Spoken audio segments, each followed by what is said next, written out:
At the beginning, I thought I was completely wrong in choosing dentistry. Today, I see it. There was no better environment for me to explore my skills in creativity, design, architecture. We are the architects of smiles. We design outcomes. We communicate with people.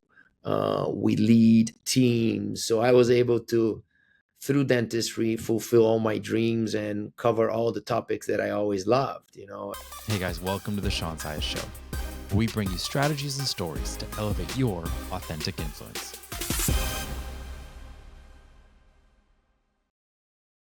Okay, so today I could not be more excited that I have the opportunity to interview Dr. Christian Coachman.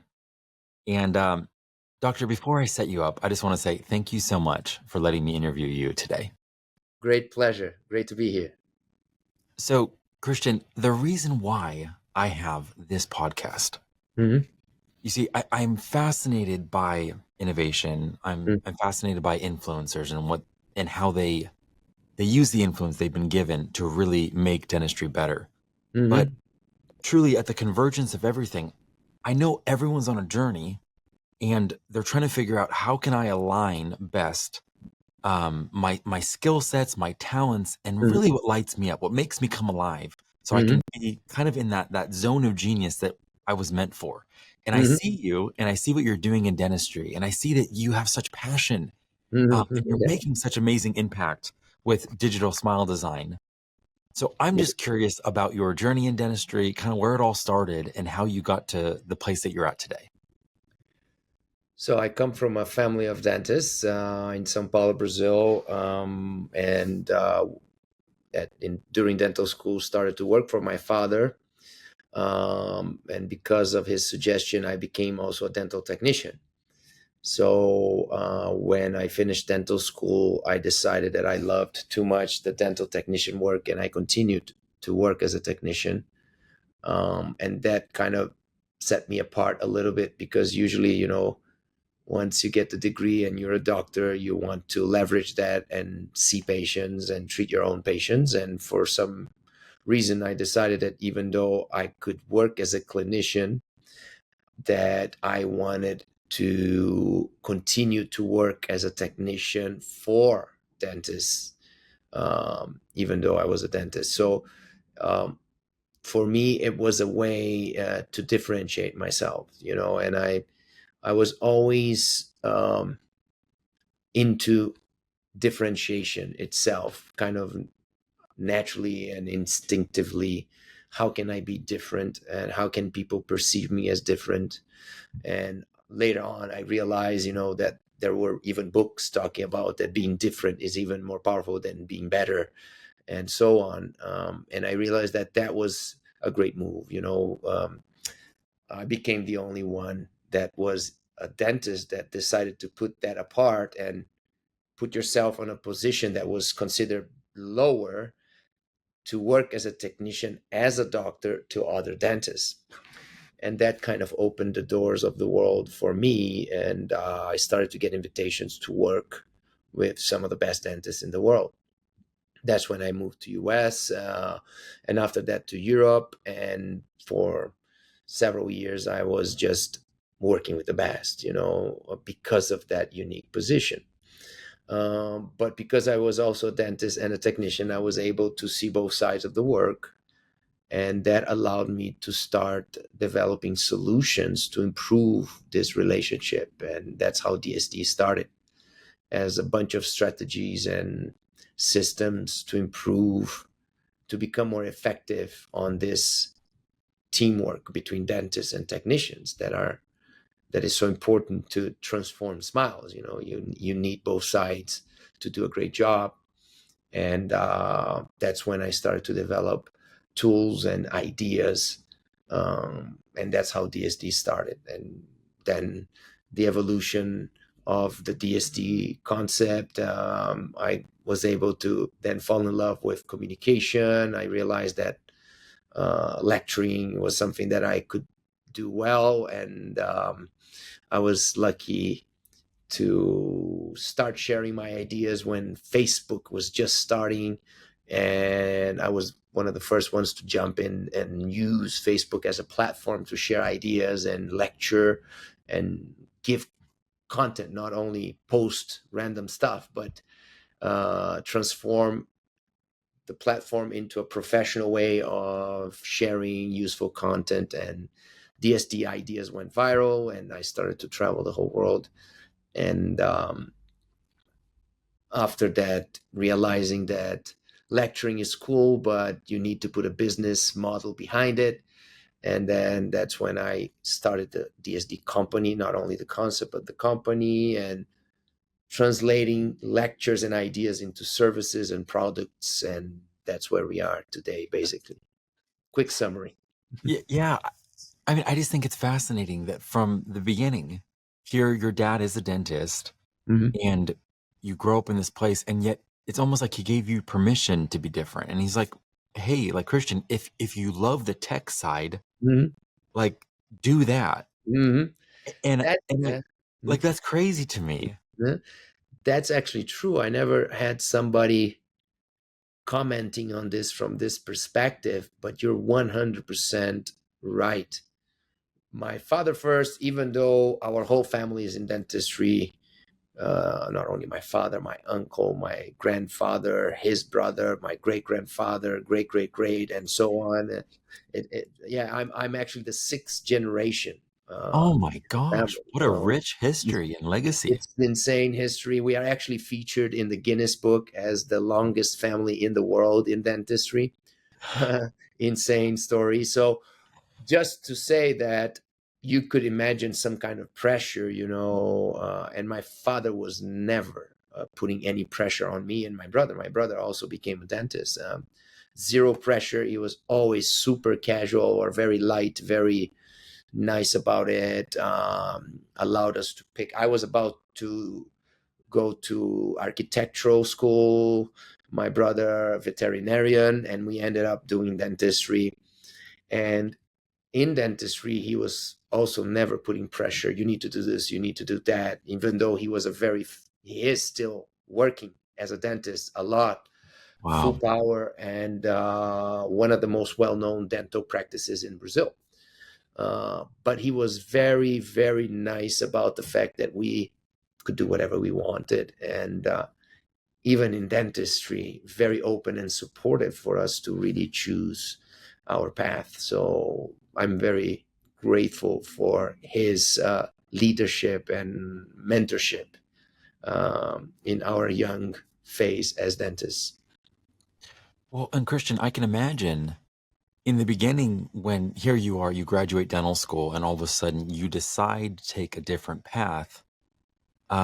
Maybe in the beginning it wasn't validated as, oh, this is a great path.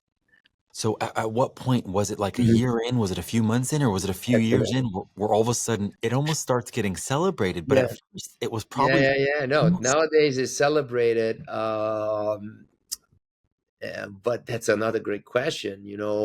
I took the risk, and that's also something that you learn how to take risks because at a young age you have the confidence that comes from your education, and it comes from it your parents, but also from your school. Of giving freedom and reinforcing creativity and allowing you to make mistakes, and uh, showing you that making mistakes is not the end of the world, and just go for it. Be conscious about the consequences. Yes, be thoughtful. Um, take decisions seriously, but take risks. Right. So I always had that inside of me. Uh, I always wanted to be different and effective. I wanted to be, actually, the word is effective. I wanted to be effective. And I realized that doing the traditional way, I was not going to be as effective if I could do it slightly different.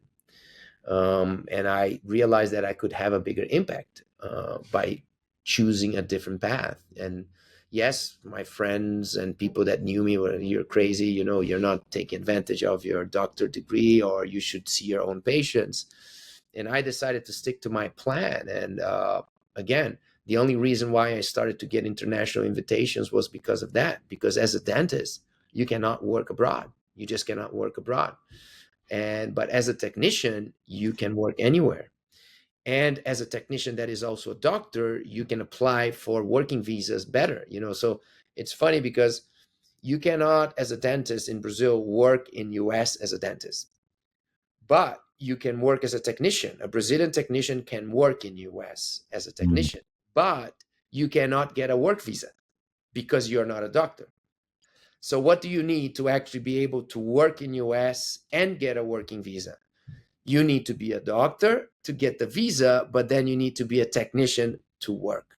And that's exactly what I was. And so the sponsors, the dental clinics that were sponsoring me, they found that combination, and they were able to apply for the work visa. And then that's the same way I went to Europe and so on. So of course, at 29 years old, I didn't have all of these things planned. A lot of things were just happening, and I was lucky that everything worked out well.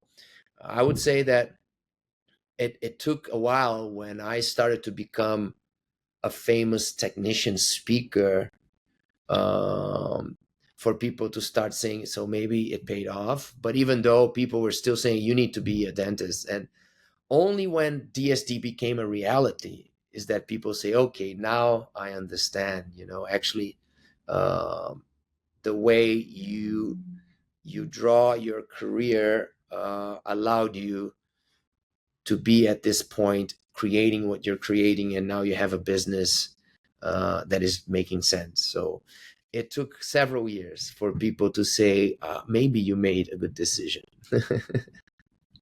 I mean, my hat says pioneer positive disruption. And by definition, to pioneer, Mm-hmm. it means you're forging a path that hasn't been gone on before. Yep. Like you need off-road, Mm-hmm. an off-road vehicle to go somewhere because it's not paved. And here you are without certainty, Mm-hmm. without Yep. any guarantees No guarantees. that you're not just taking a lower position in dentistry, Uh-huh. even though you have the degree, Mm-hmm. possibly less fame, um, less financial, Mm-hmm. all of Reward. that.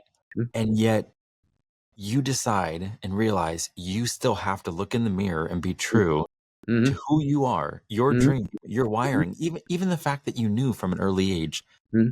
like differentiation. I know I just need to be different and be true to who I am. Like, Mm-hmm. and I love that you're so honoring. You're like, yeah, great education, great parents that believed in me. Um, I mean, that's what we are. We're like the Mm-hmm. product Mm-hmm. Uh-huh. of everyone that poured into us. But you also need to be pragmatic, and at a young age, if you can be pragmatic in key moments, everybody likes to talk about following your passion and doing what you love. I don't think that's the formula at all. It's being pragmatic and asking yourself, what is the thing that I can do slightly better than average, right? Mm. I love, at 25 years old, I love doing this. Okay, good luck trying to make money doing that, right? I think the question is, okay, I love doing this. Hopefully, in the near future, I'm going to be successful to be able to do whatever I want. And maybe I can come back to this. But at this point in time, what I want to do is I want to find out what are my natural skills, my natural gift, the things that I see that I'm slightly, because when you're young, you're not very good in almost anything. It's just you just need to try to forecast. Maybe this I can do better than the majority. I can be slightly better. So if I invest my initial years here on this, I can more rapidly become known because of that, right? And then I can start building my reputation, and then maybe making the resources, creating the resources, building a project for myself, getting the rewards. And I can tell you, once you start getting rewards for whatever, you start liking it anyway, right? You start loving it. I became good, and people love what I'm doing. You know, I'm going to start, I enjoy it. and that's what I did. I knew I had good hand skills. I knew that lab work required good hand skills. My father was a great teacher on technical work as well, so I had a good mentor. I had the connections. Nobody was really taking this path that seriously in Brazil, and I could become a doctor doing this, so I could become different. So for me, it was a very pragmatic decision. And but yes, you have to bet. You have to bet on the process. You have to believe in yourself, and you have to go through many years where everything feels wrong. It's very normal, for many years, today is easy to look back and say, I made the right decision. But once you're on those initial 5, 7 years, uh, many times things just go wrong week after week, and you're constantly asking yourself, maybe this is the wrong path. So you need to have you need to have outside support, yes, but at the end of the day, it's inside of you, and you need to see the light at the end of the tunnel, and you need to be persistent, resilient, and stick to your plan. It's amazing because hearing you, I mean, aside from like you have such wisdom, but the way you just talk like a incredibly successful entrepreneur. And yet you come from a line of dentists, which Mhm. isn't always synonymous with No, it's not. entrepreneur. It's It's kind not. of like, almost like stay in the lanes. Mhm. It's a proven path, dentistry, right? Yes, It's a yes. proven path where you if you keep doing what's been done, you'll be rewarded, and then all of a sudden, your dad has a son named Christian that Mhm, that can honor the proven path, mhm, but also just kinda wants to do it differently, mhm. wants to try out something Yeah, different. yeah. I have to. My father was also an entrepreneur himself. Mm, He's considered for many one of the initiators of aesthetic dentistry in Brazil. Um, he was always outside the box type of guy. He made many mistakes because of that, and many businesses, because he was not a businessman the same way that I was not a businessman. But he made big business bad decisions, went bankrupt, had problems, financial issues. He's doing great now, but he was definitely, the perfect example for me of don't go outside the box, just mm. follow the proven path, because every dentist that follows the path, dentistry is very generous, and you're going to have a great life, right? Just follow the steps, and that's it. So I had all the indications that say, your father got into deep trouble because he was thinking outside the box. Just stay in the path. Don't do what your father did. And I decided to go on the opposite direction of everybody, and actually, of course, try to learn from my father's mistakes, mainly in terms of management and business and financial decisions, but be inspired by the fact that he just went through the whole process and just did what he felt he needed to be doing, right? And that was always bigger for me than his failures. I just yeah, this is crazy to think that it's generational, that you're in the Guinness World Book of Records as a family because of this generational legacy of Mm-hmm, dentistry. And again, to say what you just said was so profound. Like you saw your dad and you could have got two conclusions. mm-hmm, The obvious conclusion was, hey, play it safer mm-hmm. because he experienced bankruptcy. He Yep, did take risks. And yep. instead, there was something wild in you that's like, no, we're just gonna let's enjoy Yeah. that same tension of what may not work because at least that's being true to me in a like you said in a pragmatic way though. Mm-hmm, mm-hmm, mm-hmm. No, you need to be. It's a blend, right? Of being pragmatic.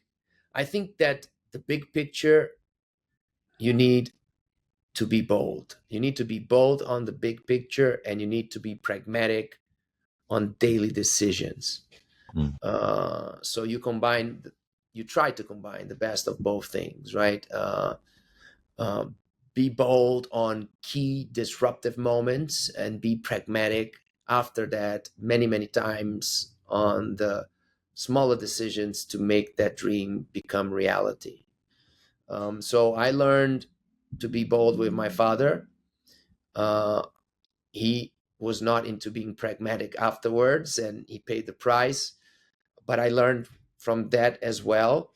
And nowadays he's very open about it, and he's very proud that I was able to take the best out of him, and continue the story, and build on top of it. um, as I said, it's a mix also between being humble and being confident, and being confident and being humble. I call it the humble confidence mindset. I think it's the perfect combination if you want to create something. Even the fact that you just touched on that is so exciting, Christian, because I don't know. I don't think it's just as men, but we're always trying to figure out how can we own our strength, like own who we are, and Mm-hmm. yet not do it in a way that is, I don't know, repulsive or that alienates us, because no one wants to be that arrogant Yes. SOB that's Mm-hmm. just thinks they're better than everyone. But at the same exact time, you want to connect with something that can give you a sense of pride Mm-hmm. Yeah. of this is me, like this is who I am, this is what I'm good at, this is a space I can occupy. Yes. And Yes. and yet do it with gratitude and humility. And Mm-hmm. I Mm-hmm. see that. Mm-hmm.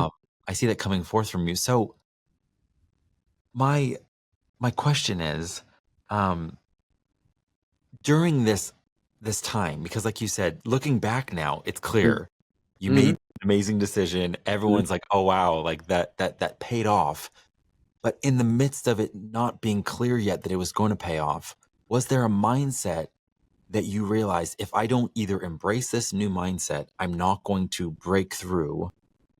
Or was there a mindset that you had to let go because you knew it was going to keep you tethered to, I don't know, maybe old thinking or old Mm-hmm. ways? Mm-hmm. Yeah, I think that you need to embrace the struggle. You need to be okay with suffering. You need to believe. I think that on the toughest moments, what kept me going was the total belief that everything happens for a reason. I learned that, actually, this part from my mom. And people say that, in a cliche way, or bullshit, superficial Instagram quote, everything happens for a reason. uh, the power of this sentence comes when you truly believe it, like 100%. When you're ready to go through a catastrophe, think about the worst thing that can happen in your life, something drastic, something horrible, and you think about it, and you ask yourself, would I still tell myself everything happens for a reason? And at the end, we need to make the best out of it. Do you really believe in this? Right? Or is just easy to say when you are doing fine? Um, and I always repeated that to me. And every time I would go into a problematic phase, lack of faith on what was going on, lack of faith in myself, I'm not ready, I don't have the skills, this is not going to work. I would always revisit this sentence, and in an honest, transparent way, say, I really believe this. So everything happens for a reason. And I will always make the best out of the situation, and I'm going to continue.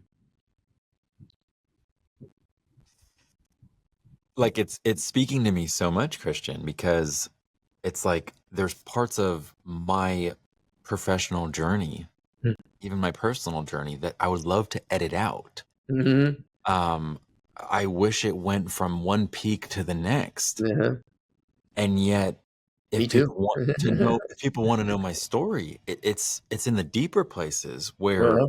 things were difficult that I Yeah. actually found the greatest gifts about what life was. You get the perspective of like, it doesn't matter if I climb the mountain if I don't end up with the people that I love, you Yeah. know? And Yeah. or if I sell out, it doesn't matter how high I could rise if I'm Mm. not being true to myself. Yeah. But you Yeah. don't discover that typically just going from glory to glory. Yes. Discover that in that place of hardship Yeah. and You need struggle.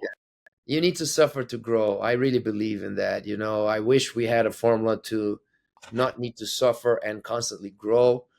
Maybe Dalai Lama can do that, but I'm sure he suffers as well, and he has his dark moments. So we need to suffer to grow, and if life is too easy, you grow less. And so when you believe in that, when you're suffering, it instantly becomes a growth moment, right? And you're gonna grow. So you look at the bad moments with different eyes, and you look at the mistakes with different eyes, and you look at the disappointment with different eyes, because you're growing. So here you are with digital smile design, and things are just wonderful right now. Like you're saying, like Ah, everything. not like that. Oh, Meaning that they're really good, but like, so do you purposely try to put yourself in that place of embracing um discomfort in the sense of like, I still want to stay on the edge of what's possible and keep pushing it. I don't want to settle because it seems like you're no, not content no, no, no. just settling in. That's who I am. I'm not saying it's right or wrong or better or worse. I'm just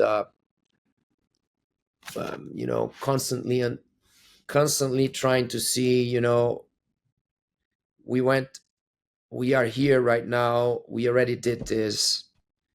Um, how can I empower the people around me to take over this open space in my mind, go to the next thing, right? Um, so this is an eternal journey, and I hope this will keep me going forever. I cannot see myself just retired, or just enjoying whatever success I'm going to be able to achieve. And um, because creativity is constantly happening, and you're constantly thinking about better ways of doing the things that are already working.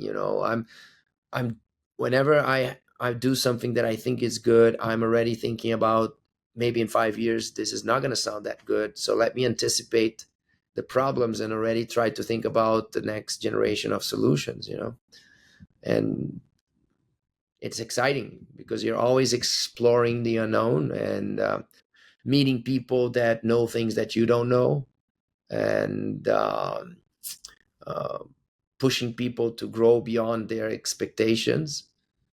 And and and it looks like people enjoy being around, you know and because they feel this energy of challenging myself, challenging others, and growing.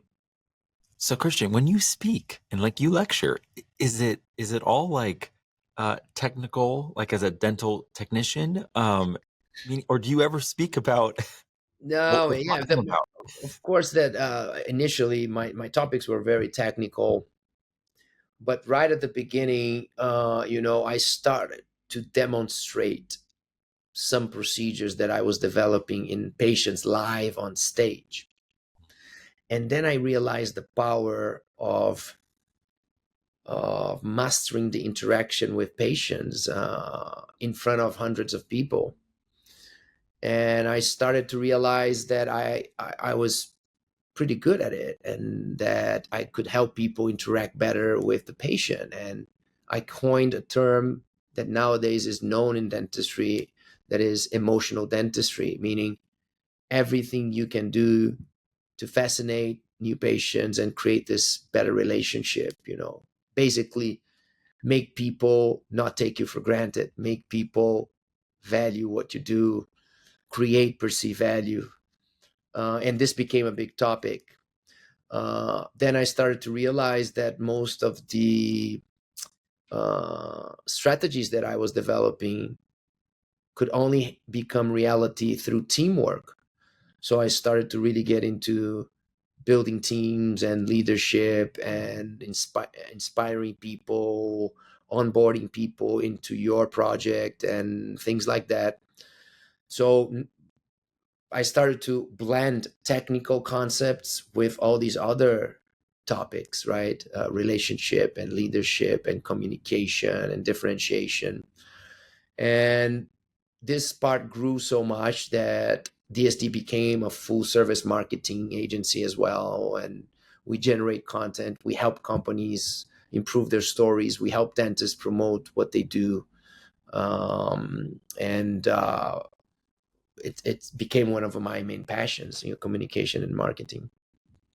So nowadays, my course is much more an inspirational course about where do you want to. My initial statement is, where do you want to be in 5 years, and how can we work together to get closer to this vision, right? So first, understand the future, build your vision, then reverse engineer your plan, and let's explore how we can help each other to get there.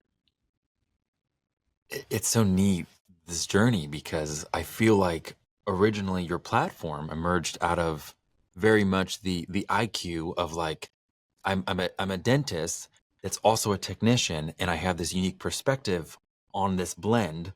Mm-hmm. So it's all very technical, very clinical IQ based, and yet then all of a sudden you get these insights Mm-hmm. into more emotional intelligence, and Mm-hmm. how that's actually going to help holistically the Yeah. practice, Yeah. because now all of Yeah. a sudden the patient gets this connection and Mm-hmm. feels like they belong. Mm-hmm. And yet the reason why I describe it as a paradox is because, again, the two don't need to coexist. And yet No, exactly. I feel like you would have been a visionary and a disruptor if you would have been an architect. Because it's who you are, Uh-huh. yet it's just a gift that dentistry gets to have Mm-hmm. the Mm-hmm. giftings that you have. Yeah, I think that dentistry was extremely generous to me more than any other profession. Of course, I believe that when you have confidence, when you are humble, when you're nice, when you're ethical, when you're creative, you can succeed in almost anything, right? But uh, in it was a more natural move for me to be an architect or a designer, and I would be more normal in that environment. I would be more common in that environment. So I really think that Mm. even though I never thought being a dentist, and I at the beginning I thought I was completely wrong in choosing dentistry, today I see it. There was no better environment for me to explore my skills in creativity, design, architecture. We are the architects of smiles. We design outcomes, we communicate with people, we lead teams. So I was able to, through dentistry, fulfill all my dreams and cover all the topics that I always loved, and before I even knew I loved these topics, I found these topics as I was growing in dentistry.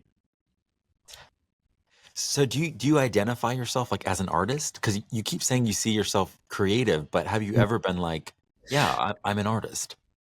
I'm a communicator. I think that's if I had to define myself in one word, that would be the main word. I'm a communicator. I onboard people into ideas. The DSD ideas, for example, were very disruptive and very hard to sell and very hard to buy, right? So it was very sophisticated, and for many years, people didn't really see why implementing many of the ideas. So I started to really master the process of convincing people to do things. 'Cause you were so far ahead of the curve that the In the many market times, wasn't yeah, ready for people it. say this is cool, but this is too far away. This is not for me. This is not possible. This is not this.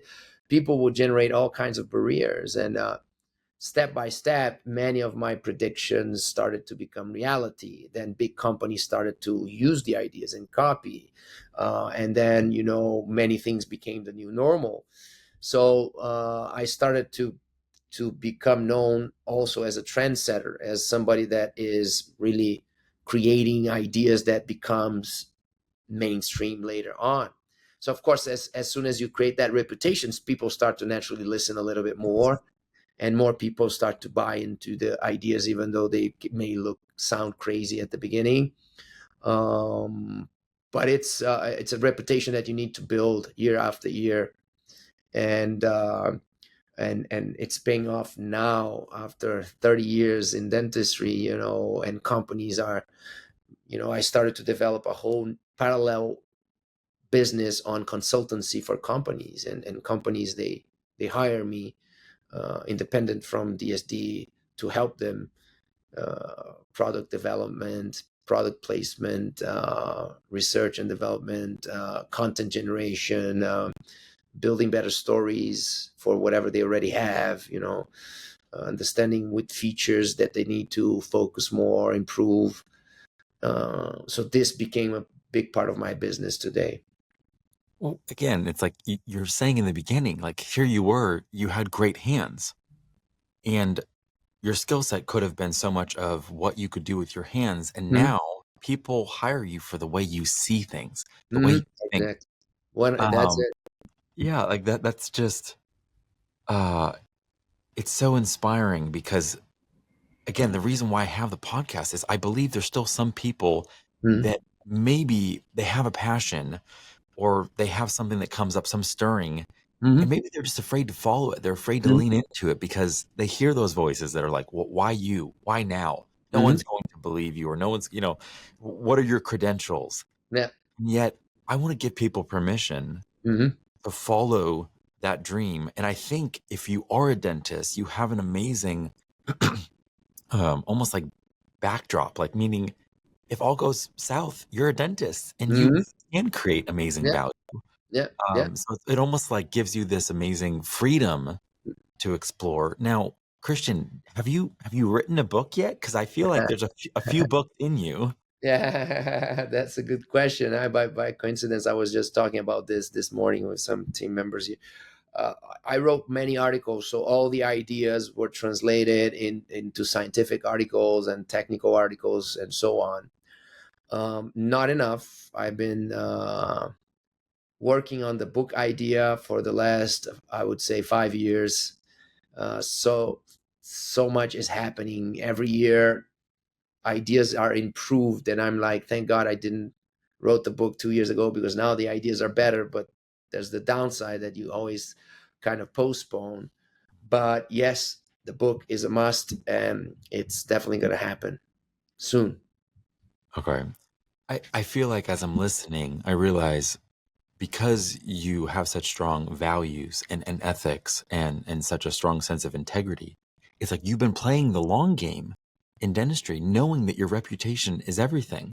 And Yes. you've never done something to compromise that. And that's why there's that almost exponential equity that's continued to build Thank you. year after year. So yeah, just to honor you because a lot of people are looking for the shortcut. You That's know, true. and a lot of people are trying to figure out how can I leverage social media to Uh-huh, make it uh-huh. look like I'm an influencer or I'm an innovator. And you've just been doing it and doing it so with such steadiness and such consistency.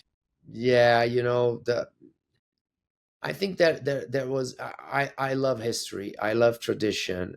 Even though, my head is always looking forward, I have this dichotomy, and I think it's a good balance. I'm looking forward, but I'm respecting everything that happened before me. I love our history. I love researching about my ancestors.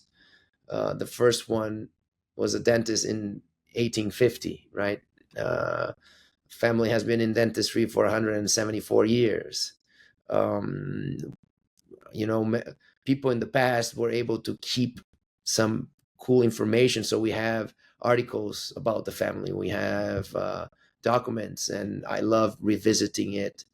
And the more you love history, you learn from history, you learn to appreciate that reputation happens. It's always a long game, not a short game. And it's always something that you need to work every single day. You always need to follow certain ethical rules to keep your reputation, and that was always very strong in me. And it's almost like I wanted to make my ancestors proud. It's almost like you feel like they're looking from above, and and maybe this sounds a little bit like bullshit marketing, whatever, but it's not. I feel that, and that makes you in every key moment, because many times key moments in your life, you have option A that is definitely the right ethical path, but harder, and option B, it's easier, maybe better financially, not unethical, but right. And you can always create stories and find excuses, right, to go plan B and go for it and explain yourself. And if you're a good communicator, you can get away with almost anything, right? But thank God, in all these key moments, I made many mistakes in my life, but in these key moments, I was able to always choose plan A, the most ethical, not necessarily the easiest one. That is just so profound, Christian, because at the end of the day, it's like no one knows other than when you look in the mirror and you know whether you can actually almost enjoy that peace that comes with just self-respect of like Mm-hmm. when Yeah, things got hard, no one knows what my decisions were. No yeah, one knows what my opportunities were, yeah. but I know, and I can sleep well at night knowing Mm-hmm. that I did the right thing, not just to honor my ancestors and those people that went Mm-hmm. before me, but to continue to lay the groundwork for those that are going to 100%. follow your Uh-huh. kids, Mm-hmm. your generation. So it's like, it is this amazing legacy.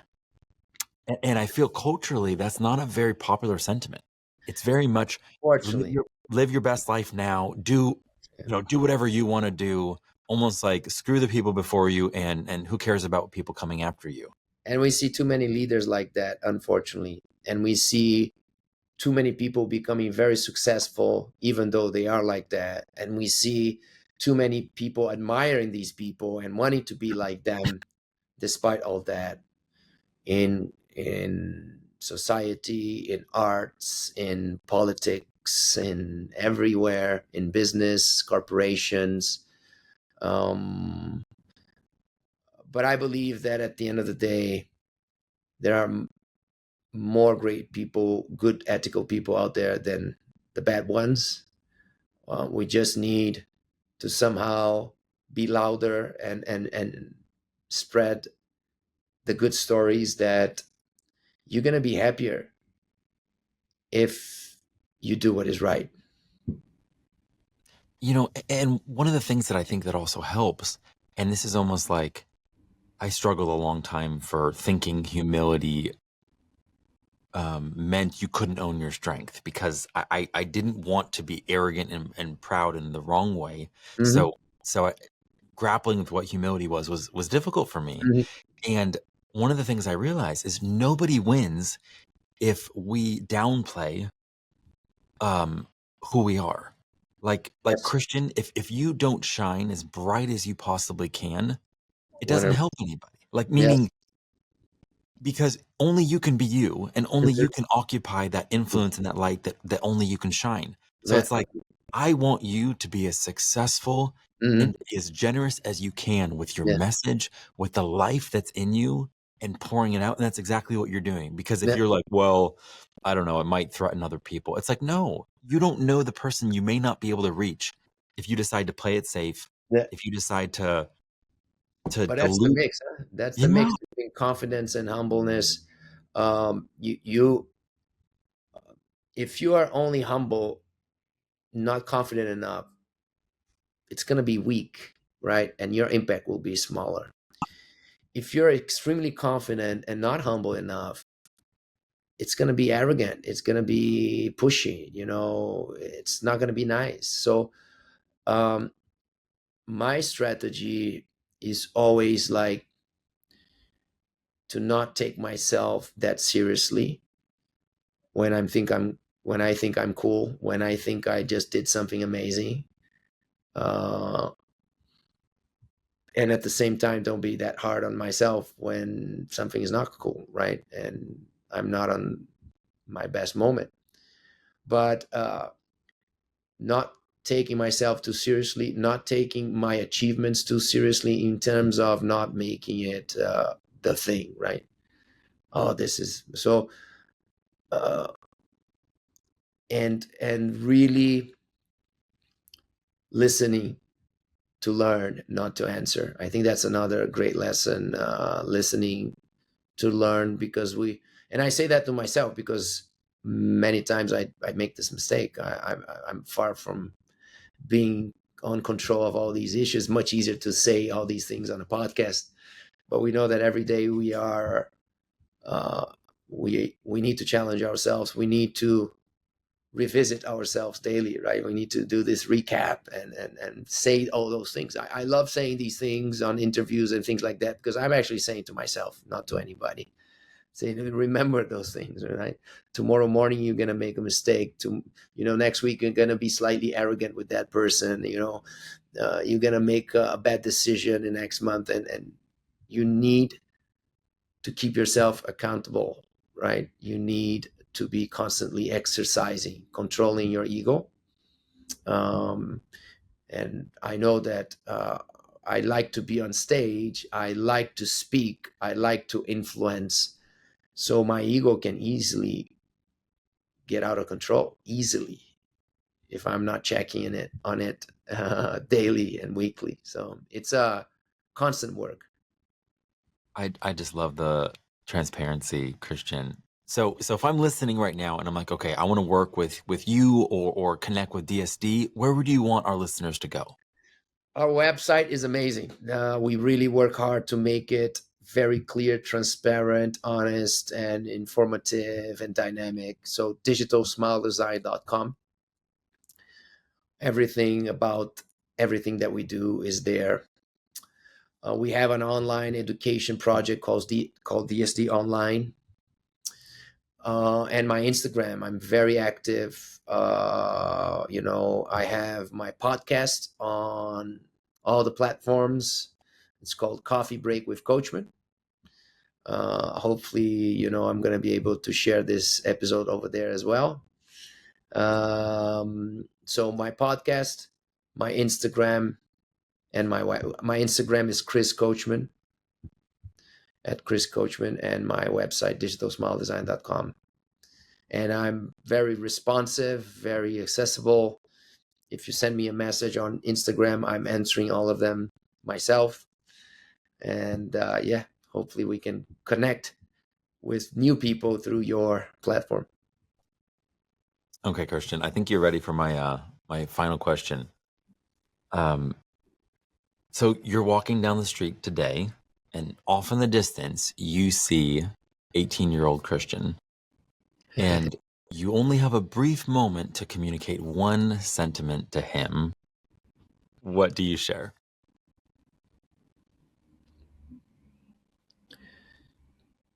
Believe in you.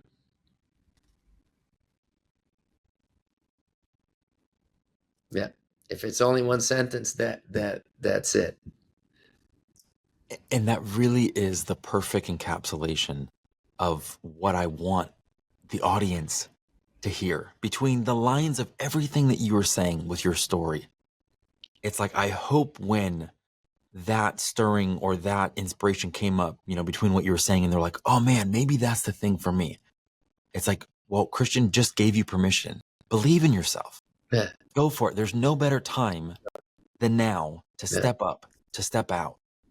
And Christian, But connecting. people confuse with believing that, oh, I'm going to be the best. I'm going to be the greatest. I'm going to have the next great idea. That's not what I'm saying. Um, Not everybody can be everything, right? You need to be yourself. But you just need to believe in you, meaning that you can become the best version of yourself. There's nothing else you can do. I knew when we connected on our Zoom, everything you were saying, I was just like, I was so surprised because I don't know. I talked to a lot of dentists, and Mhm. all of a sudden you were just so different in the way you see things, in the way that you talk. Thank But I you. still didn't know much about you. So Mm, discovering you and your story on this podcast has just been a joy, like truly an honor to have your thank you. time. Um, I'm so thankful for the generosity that you have in the way that you serve dentistry.